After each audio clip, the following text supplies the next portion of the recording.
So many times I show the garden when it's beautiful. That's when you want to take pictures of it. But right now we are in the transitional phase from the end of the summer garden, the end of the summer and spring garden, to the fall garden. So I just want to show what's going on during this transitional phase. So this is a permanent garden. It's a permaculture garden. So it's year round. So right now, these are the beds that we had things growing in all spring and summer long. And now they're being prepared for the fall garden. So this right here is the comfrey. You can't even see it now. It's been chopped and dropped under here, and then the same over here. See, this one's already coming back. But this was a big plant, and it's a composting plant, and you put the compost from these leaves go underneath all of this, and it's being prepared for the fall. And this is another comfrey. That was a big old plant, and it was chopped and dropped, and it's all under here. So when it comes time to plant in the fall, you just dig a hole,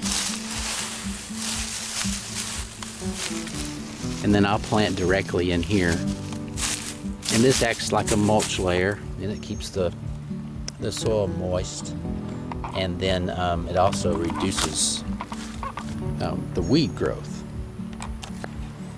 And this is a bed that's being prepared. And you know, you can just let this sit. I don't even have to plant in it in the fall. The longer it sits, the better. But over here is the what's left of the pole beans. Some of them are still producing. This is the Chinese they're long noodle bean.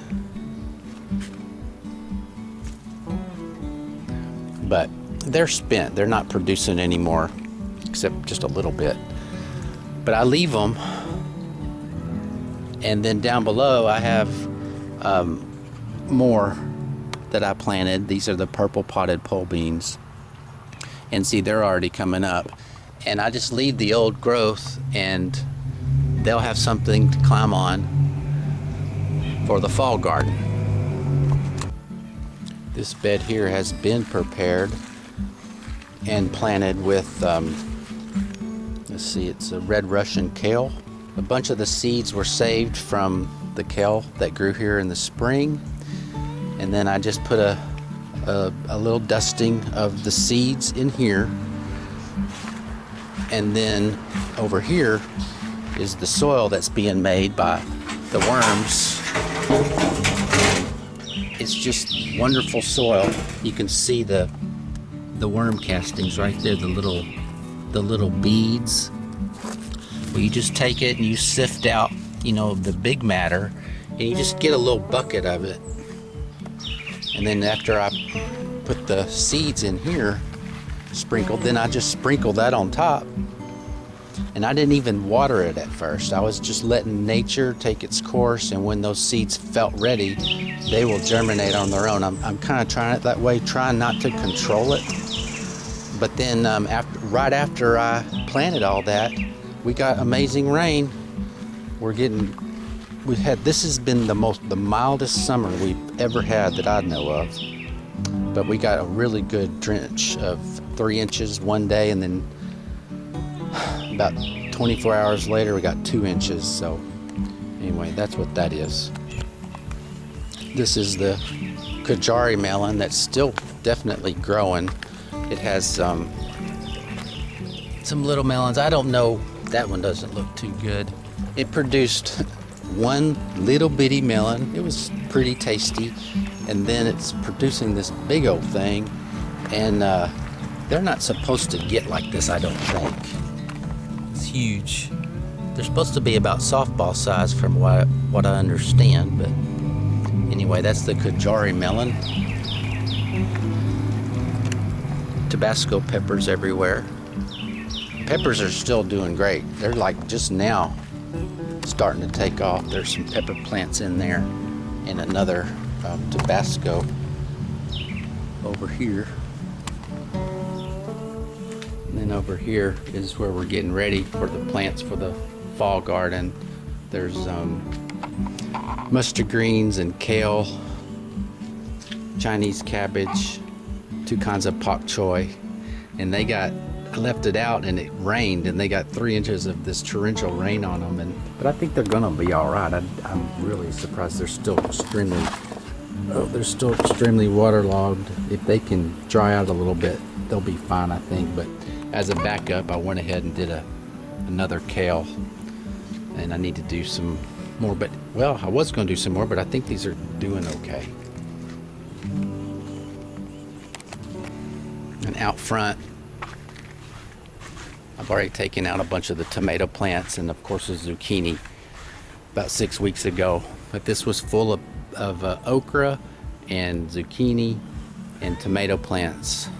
This beast is 1 tomato plant. I'm just leaving it because there's still a bunch of tomatoes on it. But that's where we're at here, and then over here in this part, and out here we had lots of stuff growing out here, but mainly onions.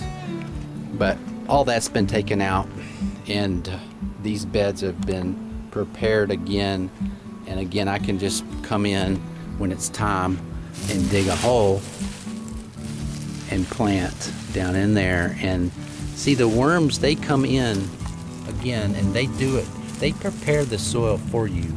It's got all that's all little beads of worm castings. But this is being prepared, and then over here, instead of mulch, I just have this. This is nicely prepared with rabbit manure. So there's some rabbit manure, but these are ready to go. This is the kitchen composting area, and this is, it looks gross, but man, it's just like amazingly full of nutrients.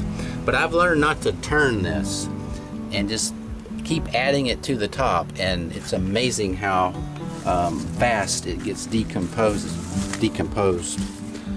This has the red wiggler composting worms, but also there's the black soldier fly larvae, and they are truly amazing composting machines. Some people do just black larva compost systems because of the ability, and I think there's a soldier fly right there buzzing around us. They do not bite, which is really neat. But that's part of the system. Your kitchen scraps don't need to go into the trash. Just stick them in here, and you don't have to do anything. You just throw it in here, and nature does the work.